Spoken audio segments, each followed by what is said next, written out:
In the case of the Crown versus Binky Badu, how say you? Guilty or innocent? I find for the Crown, my lord, guilty.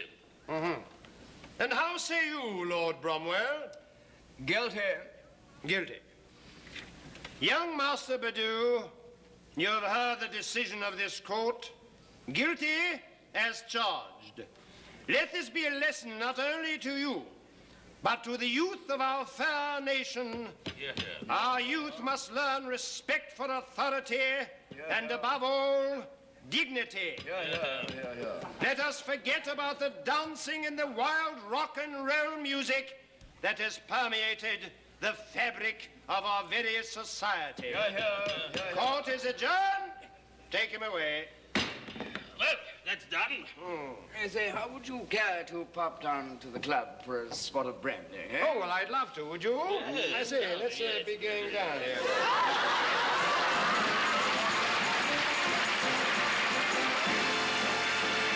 From Television City in Hollywood.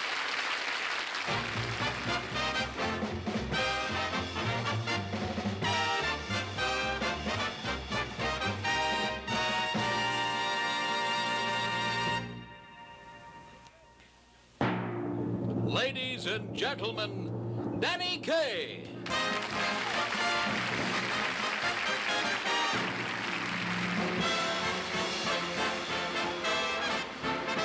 When there's a shine on your shoes, there's a melody in your heart with the singable happy feeling. A wonderful way to start to face the world every day with a dee-doo-dee-doo-doo-dee-dee-dee.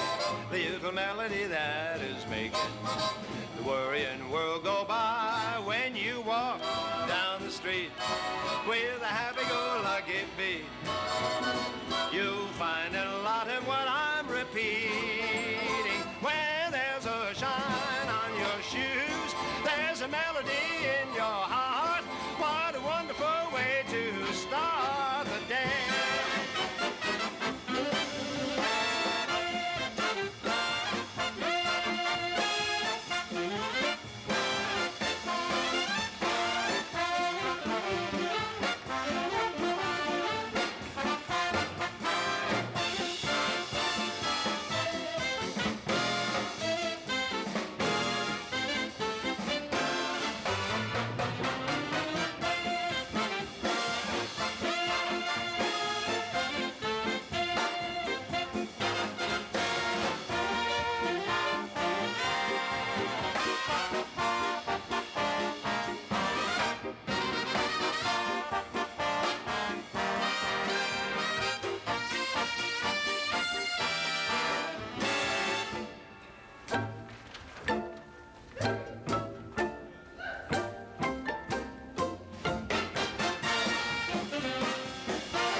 Good evening and welcome to the show. We're very excited tonight to have with us two members of one of show business' first families, Hayley Mills and her famous actor father, John Mills. Now, John has starred in such wonderful films as Tunes of Glory, Swiss Family Robinson, Around the World in 80 Days, and with his lovely daughter, Hayley, in The Chalk Garden. Now, Hayley has charmed us all in Pollyanna, The Parent Trap, and Tiger Bay. And they've come over from London, and this is their very first appearance together on American television. We've had an absolutely sensational week working together, and right now, I'd like to join Hayley and show you what happens when a father with a teenage daughter has to face the truth. The awful moment when he realizes that his little girl is no longer a baby.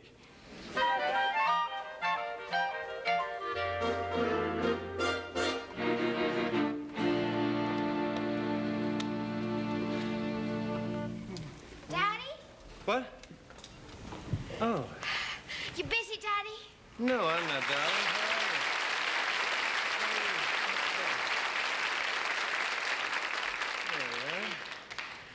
Oh, I was wondering if you could help me with my homework. Oh, well, darling, you came to the right man. I'm an absolute whiz with homework. Now, tell me, what's your problem? Geometry. Geometry? That's my middle name. Just ask me anything you want. Fire away. Okay. Now, let's see.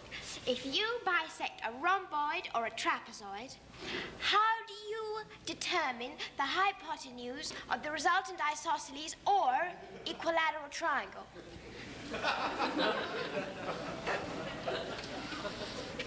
How about spelling?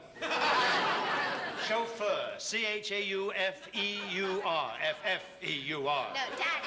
Huh? Daddy. Daddy, D-A-D-D-D-Y. All right. Well, maybe it's better if I work it out myself. I think maybe it might be better. You'll learn a little more, I think. Will you quiz me on my Spanish verbs? Yeah, let me have your book. Okay, now, si mia muchacha, aquí se habla español. I'm ready when you are. Estoy listo, mi papa. Oh, that's beautiful. All right. Yo también, querida. Let's start with the verb to have. To have. Mm-hmm. Tener. No, dear. Tener. Tener. Tener. Yo tengo. Yo tengo. Tú tienes. Tú tienes. Él tiene. Él tiene. What's that pin you're wearing? This? Oh, it's a fraternity pin. Oh. Nosotros tenemos. Usted tiene. Did you join a fraternity? No, Daddy, of course not. I'm pinned. Pinned. Pinned to what? A boy. A boy? You're pinned to a boy? You mean a young man person of the opposite sex who is not a girl? That's the kind of boy? Yes, Daddy. Well, I'm pinned to a boy, which means we're going steady. steady? You mean at your age you're going steady? Well, what's the matter with you? Do you realize that your mother and I didn't go steady until 5 years after we were married? Oh, Daddy, you're talking like someone in the Middle Ages. Well, is it so old-fashioned for a father to be upset when his 9-year-old daughter is going steady? 9? I'm not 9, I'm 16. Are you contradicting your father? No, Daddy. If you say I'm 9, I'm 9. And how old is this fella that you're going steady with? 18? It's fine. He's 18 and you're 9. You're going steady with a man twice your age. Daddy, you're being silly. Janie, will you stop and think about it for 1 minute? Look, I don't mean to be a harsh father in any way, but stop and think for 1 minute. Do you realize that now it's all right? But when he's 20, you'll only be 11 years old. Can we please go on with the verbs? All right. Give me the verb to speak. To speak. Yo hablo, tu habla, él habla. What's his name? His name's Tommy. Nosotros hablamos. Tommy, nosotros hablamos? Daddy, Tommy Henderson. You met him at my Sweet 16 party. Sweet 9 party. All right, but you met him. Well, I don't remember him, dear. Why don't you tell me a little bit more about this boy? Well, he's a straight A student. He's captain of the basketball team. He's chairman of the debating team and president of his class. I can't stand a pushy kid. That pin comes off. Daddy, I know what's bothering you. What?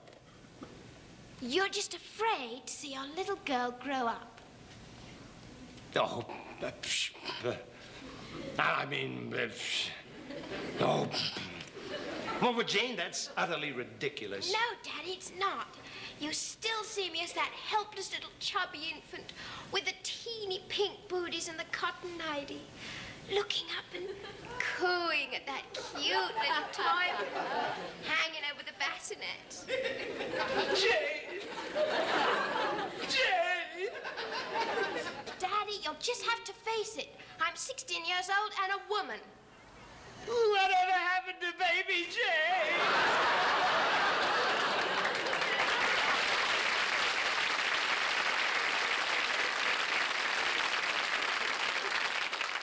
Janie, take off the fraternity pin. Oh, Daddy, why? Janie, take off the fraternity pin.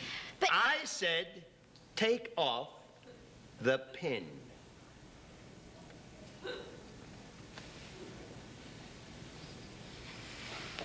All right, Daddy.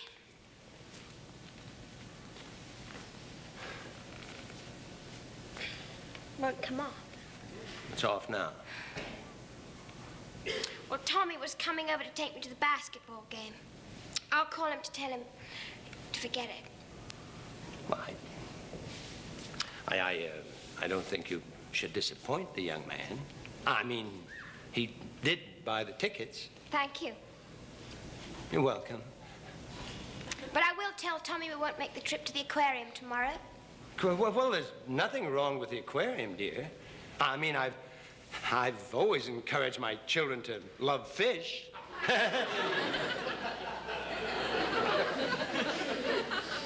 Well, what about Saturday? Well, what's Saturday? Tommy and I were going bowling.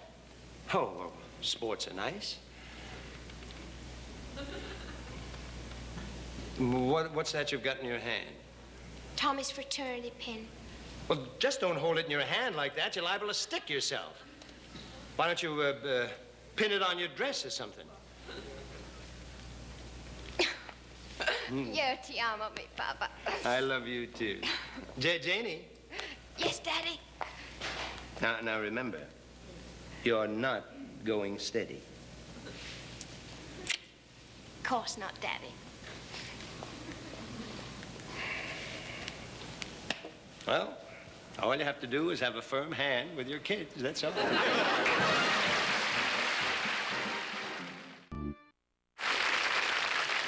Here tonight, there's a meeting here tonight. I can tell by your friendly faces there's a meeting here tonight. Hallelujah, there's a meeting here tonight. I wonder what's there's a meeting here tonight. Tell by your friendly faces there's a meeting here tonight. Have you been listening to the radio or you're a record collector? You're bound to know this sound. To us, it's the old familiar sound of old friends returning home. This is Joe, and this is Eddie. And this is one of the most exciting sounds in music today. Ladies and gentlemen, Joe and Eddie.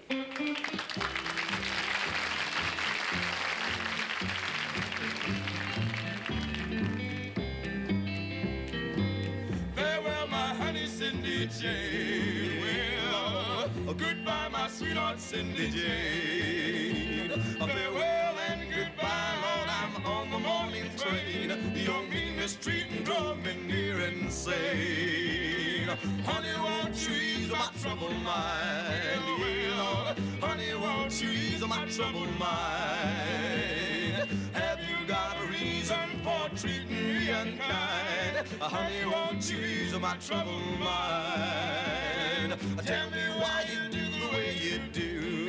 Yeah, girl, tell me why you do the things you do. Well, I know you've been untrue, Lord, so now I'm leaving you. You two-time once too often, now we're through. now.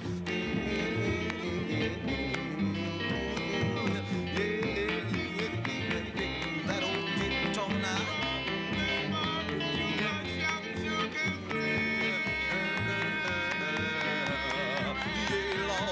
Who'll be your baby when I'm gone? Yeah, girl, who'll be your honey from now on? Chilly winds are telling me it's time to travel on. Who'll be your baby when I'm gone? Farewell, my honey, Cindy J. Lord, goodbye, my sweetheart, Cindy J. Farewell and goodbye, Lord, I'm on the morning train again, so your mean mistreating, drumming near insane. Farewell, my honey, Cindy J. I sigh, my sweetheart, Cindy J. Farewell and goodbye, Lord, I'm on the morning train again, so your mean mistreating, drumming near insane. Farewell and goodbye, Lord, I'm on the morning train. Your mean mistreating, drumming near insane.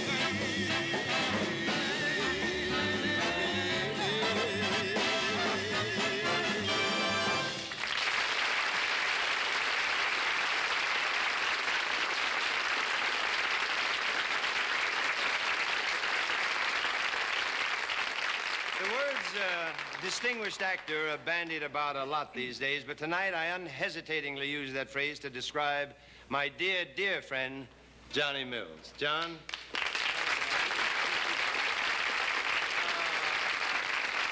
Well, welcome to my habitat for a change. Welcome to California, John. Well, it's a great pleasure to be here, Danny. Well, we've had some great times in England, haven't we? Yes, we certainly did.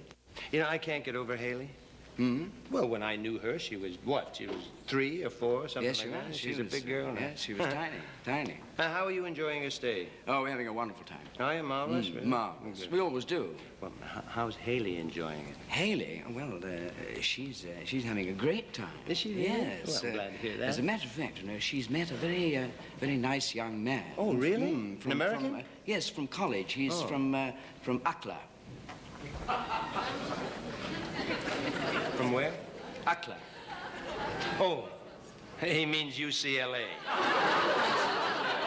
See, John travels a good deal, and he told me a story. Danny, and no, not that one, you know? Which one? Well, the one you can't tell that No, one. no, the one that you told me that Mary told you. Oh, the one that Yeah. That's all right, yes. It was an incident he witnessed at the French Customs Office, and it kind of suggested a sketch to us. So tonight, with Hayley's help, what we'd like to do is to do this sketch for you. Now, John, suppose you set up the scene while I slip into my French accent. Right. Yes? Good. There is no one more conscientious than a customs inspector. Put a uniform on his back and a rubber stamp in his hand, and he becomes a Rock of Gibraltar, bearing on his shoulders the full responsibility for the survival of the Republic. Now let's join just such a gentleman at customs in the Orly Airport, Paris.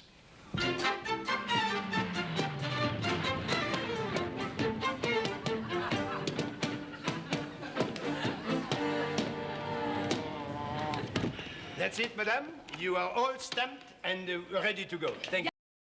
You've kept me here for the past half hour. This is outlandish. Madame, it is my duty to see that nothing comes into this country without approval. Well, I've never been so humiliated. Madame, just one moment, please. I have to examine your papier bag. But, oh, for heaven's sakes, that's only my lunch. Madame, do you realize that you could be smuggling a diamond sandwich? We have to examine everything, madame, and we will be just 1 minute. We have here a little something. We have 2 slices of bread, 1 piece of lean beef. Madame, bon appetit and bon voyage. We hope you have a pleasant time here in France. Oh. Next. Oh, bonjour, mademoiselle. What, do you have anything to declare? Only that you are one of the most attractive men I've ever met in my life. Don't you want to check my luggage? I may be a smuggler.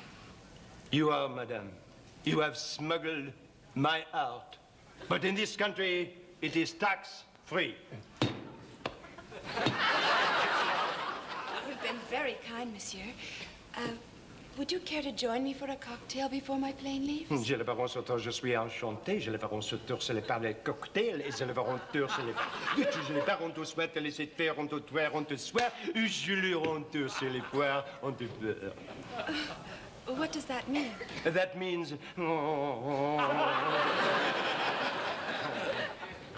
Well, I'll be waiting. Don't be late. No, only I will have not be a few late. Oh, don't go far away, because as soon as the people come through, I will check them very rapidly, and I will meet you for the cocktail. Here we are. Thank you. Anything to declare? Very nice. Next. Very good. Next. Yes, fine. All right, Frenchy.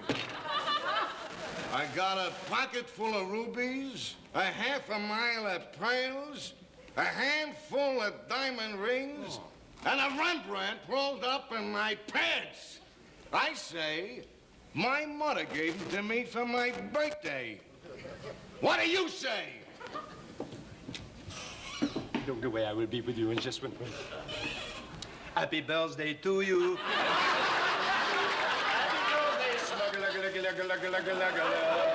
Happy birthday to you. Boom, choo, out. Thank you. Next, well, that's it for the day. I'm coming, Cherie. We are all finished for the day, and we will go to have our little cocktail, and we will go together. Hello, I say, would you be the sort of customs chappie? Well, I'm sorry, but France is closed for the night. I am coming, Cherie. Don't go away. But I say, Trout, I really simply, I must be checked through, you know. It's very quite important. Well, for heaven's sake, open your bag, and I will see that you are very good. That's fine. Oh, fine. Thank you very much. Goodbye. Well, Yes, just a moment. Excuse me, there's still my daughter, you know. Your daughter? Yes. Oh, I suppose she is a teenager with a big trunk Yes. and has bought everything in Europe. Huh? Yes, that's right. Yes, of course. Yes, Yes. I get her. Bye. Bye. Come here, my darling. You come and meet this extremely nice customs chappie. This is my daughter, Bye. Hi, Dudu. How are you? I'm very We happy to get see you. carried away with our shopping in Brussels, you know. Look. We have simply oodles and oodles of things to declare.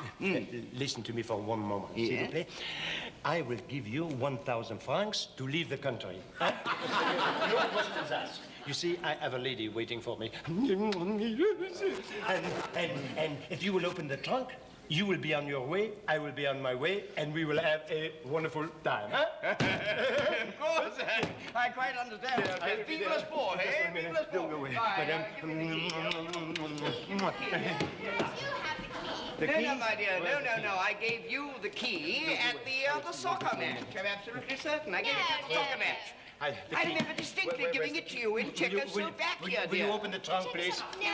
Would you No, open no, the- wait a the- minute, wait a minute. Don't I go away, remember dear. I will see you in distinctly. just a few minutes. I remember where I put the Will key you- now. oh. It is in my little tweed money belt. Tweed money Well, belt. where's the money belt?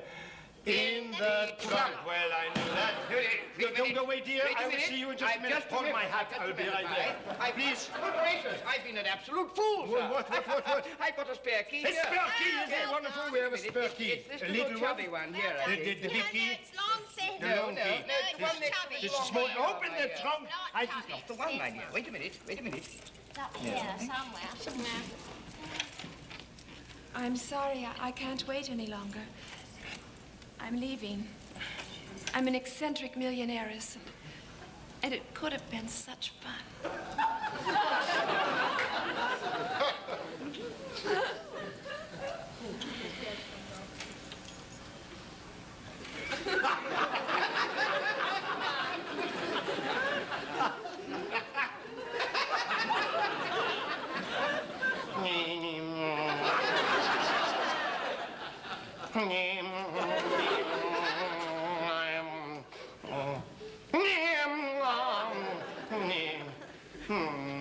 Dad, I was wrong. Here's the key to the trunk. It was in my pocket all the time.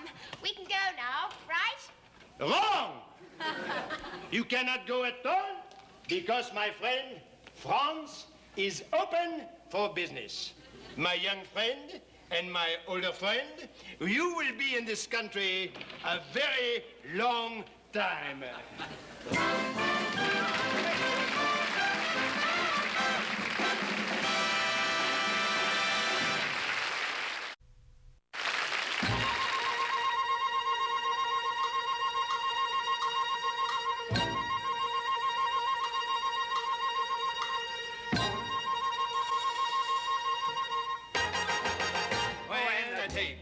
Sugar to tea.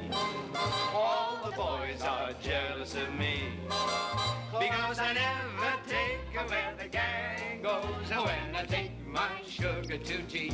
I'm a regular rowdy dowdy, that's me. She's a lovely little baby, that's she. That's why I never take where the gang goes when I take my sugar to tea. Every Sunday afternoon, we forget about our cares, rubbing elbows at the Ritz with all the millionaires. I'm a dandy when I take my sugar candy for a spot of tea. I'm just about as jazzy as a gent can be, 'cause I never take where the gang goes when I take my sugar to tea. When I take Miss Hayley to tea. All the girls are jealous of me. Why, I remember when she was not even 3, I'd visit her folks and she'd sit on my knee. Now we're taking Miss Hayley to tea. I'm a 4-alarmer, that's me. She's a teenage charmer, that's she. I remember when they would stop and they say, it's long past your bedtime, now toddle away. Now we're taking Miss Hayley to tea. Seems like only yesterday she was in her kiddie car. Hayley's comet has grown up into a full-fledged star. It's delightful. I'm just as proud as any man could be. Take it sweet. Whenever sugar takes a stroll with me, and we never venture where the gang goes when I take my sugar to 1, 2, 3, 4, 5, 6, 7, 8. It's fab. Simply smashing. Roses are red, violets are blue. We're not the Beatles, but we love you. Have a banana. Use a banana. You mean a banana?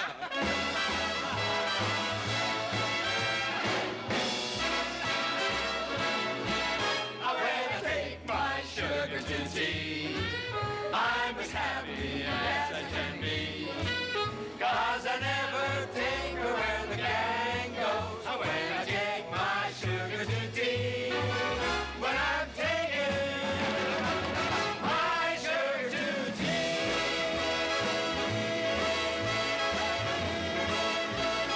Sugar and me.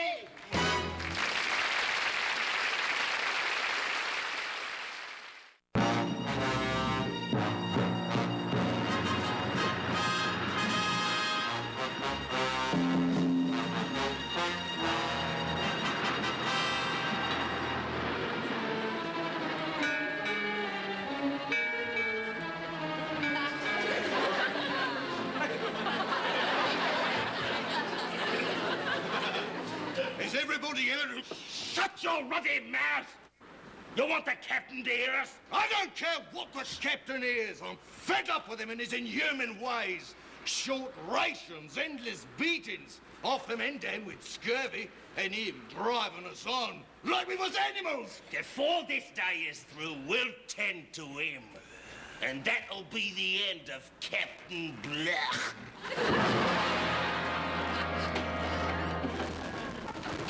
The end indeed, gentlemen. Tim, it's Captain Blech. Do my ears deceive me? Or do I detect certain signs of displeasure with my command? Come, come. Speak up, gentlemen. I was under the impression that I was treating you rather handsomely. A fine ship, 3 square meals a month, and for entertainment, a flogging every night, with matinees every Wednesday and Saturday. Now, What are your complaints, gentlemen?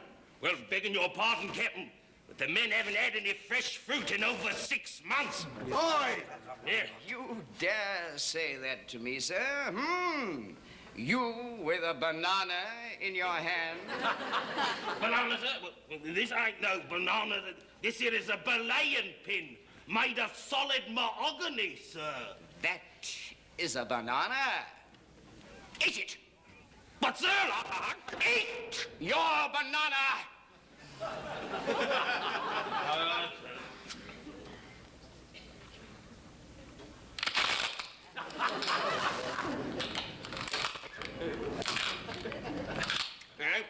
Bad, sir. Bit hard in the middle, but not bad at all. We know there's fresh fruit aboard, Captain. Yeah? We saw it at your dinner table. Now listen to me, you sniveling, seamy band of cutthroats. I live better than you, I dress better than you, and I am better than you. And do you know why? Because I am your captain and an incredible snob. Now you're all under arrest. What for, sir? For eating bananas on deck. My first mate will carry out my orders. Mr. Sebastian, come down here. Mr. Sebastian, come down, I say.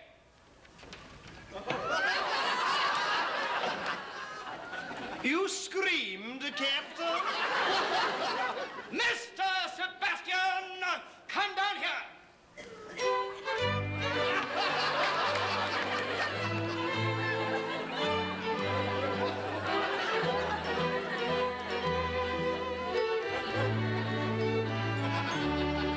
I say this is a fun navy, isn't it? Mr. Sebastian, what kept you so long? Well, I don't know, sir. Might have been that I was rinsing out a few doilies, you see.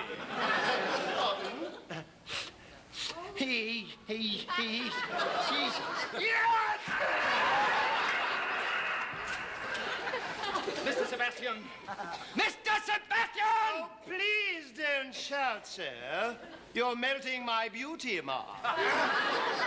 Sebastian, the seeds of discontent seem to be sprouting among the men. We'll have to make an example of this one, their ringleader. Well, aye, sir, or whatever one says on board ship. I want you to give him 20 lashes. 20 lashes, sir? I say, isn't that rather a bit severe, sir? Mr. Sebastian! Oh, you're shouting again, sir? I mean, after all, how much emotional roughage can one take, you see? Give him 20 lashes. Very well, sir. 20 lashes.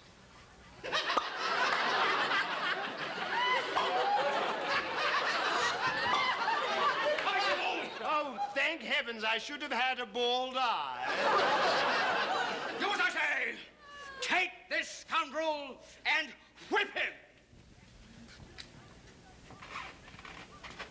I'm afraid I can't do that, Captain Blech. Do you realize what you're saying? Do you have any idea what this means? Well, I know perfectly well what it means, sir, and I am prepared to suffer the consequences. You realize, of course, that to disobey me is tantamount to treason. Actions of an officer of the Royal Navy. I cannot live except by the dictates of my own conscience, sir. The welfare and the happiness of my men is far more important to me than the cold and heartless rules and regulations. I will not tolerate softness and misplaced sympathy in my men. And I expect unswerving obedience from my officers. For 2 years now, I have watched passive. For 2 years, sir, I have watched passively while you have committed one brutal act upon another, mistreating the men, humiliating them, until these men lost whatever little dignity they had. Well, sir, I shall not stand by any longer. I mean to see that justice is done. My patience, sir, is at an end. Mrs. Sebastian, I'm giving you just one more chance to obey my order.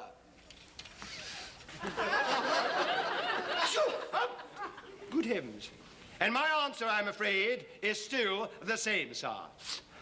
I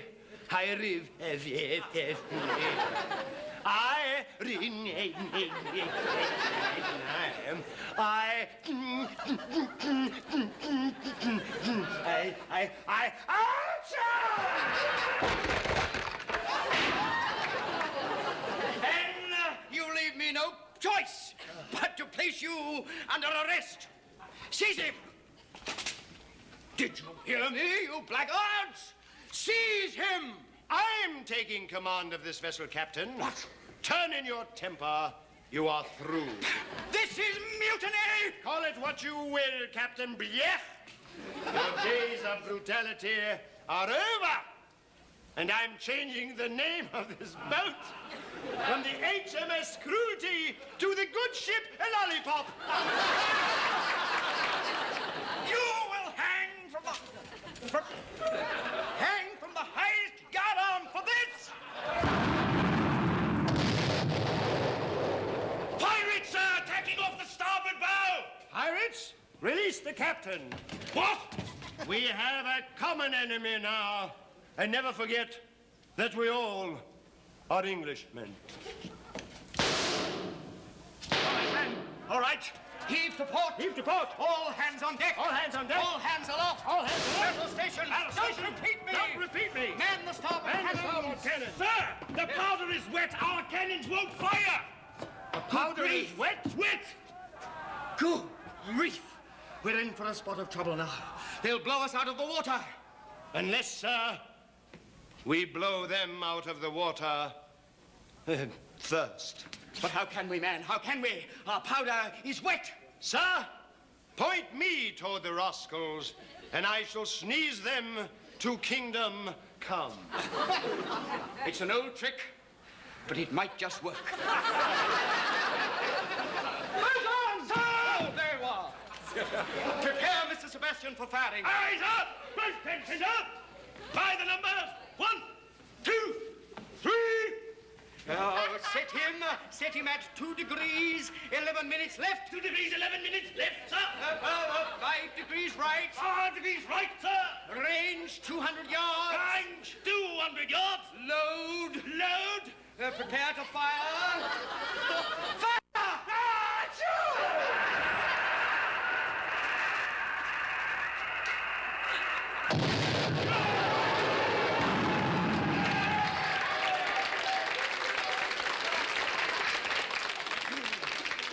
You are a hero, Sebastian. One day, your nose will hang in the British Museum.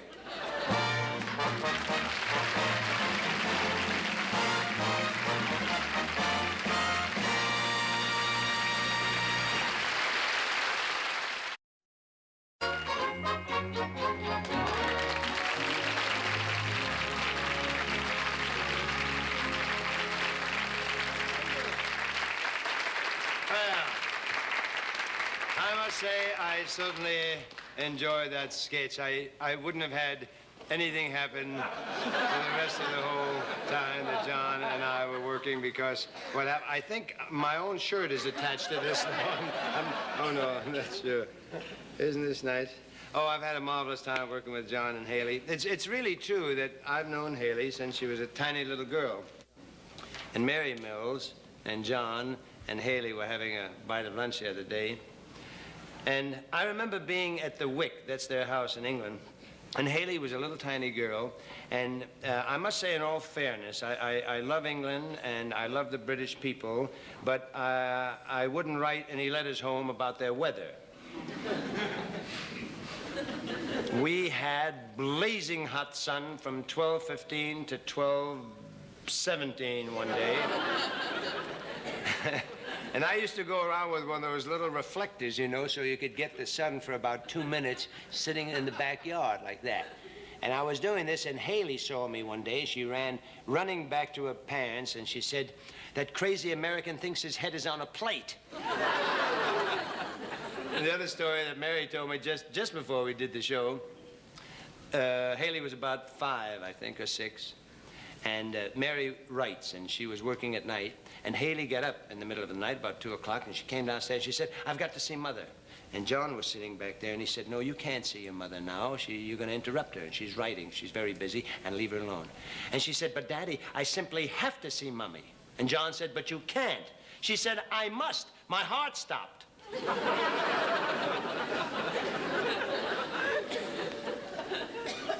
I don't think I'm going to let John Mills tell me any more stories about Hayley that I'm going to. You know, Hayley really is making such enormous progress and such great strides in the motion picture industry. She has made a number of very, very successful pictures, and even at her tender age, she's begun to have experiences that will probably stand her in very good stead as she grows older. She was telling me an accident that she had with one of the animals that was in a picture with her. I said, "Hayley, as you go on, you will remember that all actors who work with animals at one time or another have a disastrous experience." And I told her a story that happened to me when I was making a picture called The Kid from Brooklyn. Now, it was a very nice picture, and in the scene, I remember I had to do a scene with a lion. Well, now, I'm a city boy, and I don't know much about animals. Oh, I like animals or not, but, you know, I don't go around playing with lions during the day, you see. And I said, "Well, Mr. Goldman, I don't think I really ought to play the scene because I'm not really terribly comfortable with lions." And he said, "Well, Danny, don't be silly. This lion is a pussycat." I said, "Really?" He said, "Oh, yes, it's played with little babies, and, you know, the lion does exactly what you tell it, so really there's nothing to be concerned about." So after some persuasion, he finally talked me into doing the scene with the lion. Threatened to cancel the contract, but no, it wasn't that really so much. It was just that he thought it would be good for my career. Well, I arrived the day we were supposed to shoot this scene, and there was a large hotel lobby. And I was standing talking to a gentleman, and suddenly I felt something rub up against my leg. And I looked down, and there was a lion. I don't mean behind a cage. There was a lion looking up at me, and I looked down at it, and it went, "Wow!"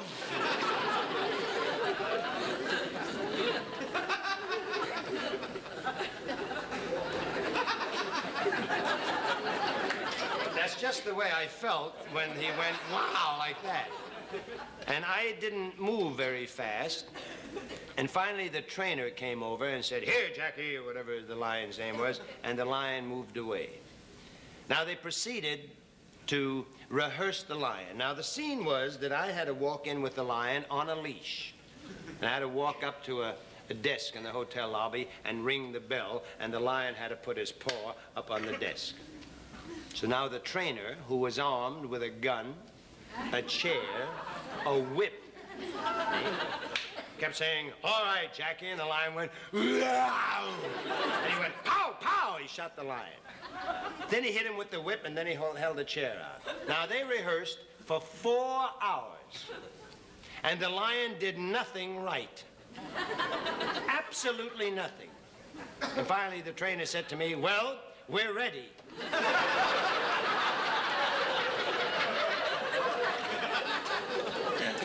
I said, "Well, maybe the lion is ready, but I am not." I walked on. Oh, by the way, all the crew were way up in the flies, about 60 feet up in the air, you see. All the brave souls. I was the only one on the set, supposedly, with the lion. And I walked into my dressing room, and there was a gentleman came to see me with the Goldwyn organization. He said, "I understand you're having a little trouble with the lion." And I said, "Yes." And he said, "Well, what seems to be the trouble?" He says, "Well, now, Dan, are you afraid of the lion?" I said, yes. He says, well, why don't we get a big dog and make it look like a lion? I said, I don't care if you got a chihuahua. I am not going to play that scene with the lion because I frankly was terrified. Now, do you know that we did the whole scene and everything worked out fine and it was never in the picture? There you are. From now on, when I make movies and I do scenes with animals, I'm going to get a written guarantee that we have, that it's going to be in the picture. Now, before, I've got to tell you about a pinnacle of my career in the last month or so. Some weeks ago, I became a group singer. And I really was absolutely crazy about the fact that I had to go to a hospital and have my vibrato removed because Earl Brown was screaming about my vibrato. And I think you're supposed to be in now, kids. Is that right? Yeah, huh? Oh, yeah, come on. Paul, are you ready? All right, you ready to go? Now, we sang it real good in rehearsal. Now, we're going to do it again? Okay. There's about time now? Oh, yes. Fine. I heard you out here, Bobby.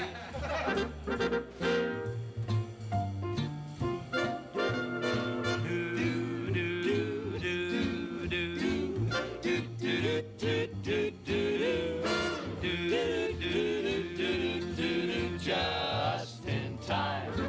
I found you just in time. Before you came, my time was running low. Do-do-do-do-do-do. I was lost. The losing dice were tossed. My bridges all were crossed. Nowhere to go. Nowhere to go. But baby, now you're here. And now I know just where I'm going. No more doubt or fear. I found my way. For love came just in time. You found me just in time to change my lonely life that lovely day. Yes, now you're here. I know just where I'm going. No more doubt, no more fear. I found my way. For love came just in time. You found me just in time. You changed my lonely life that lovely day. Just in time, I found you just in time. Before you came, my time was running low. Now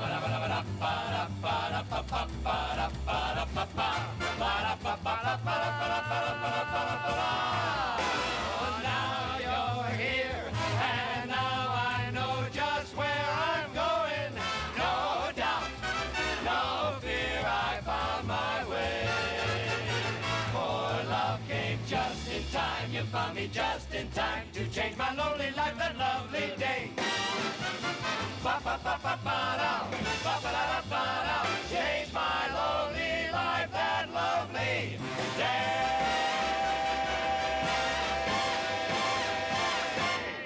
Just in time.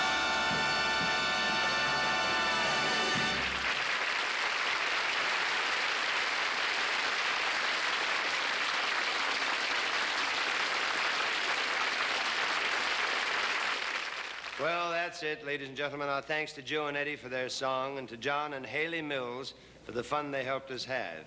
Now, we hope they can all come back very, very soon.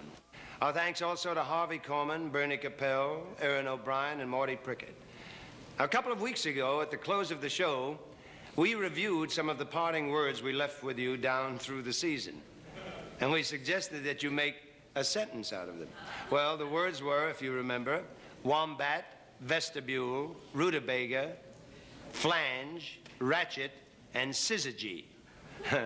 Now, I'd like to quote my favorite sentence of the many that were sent in.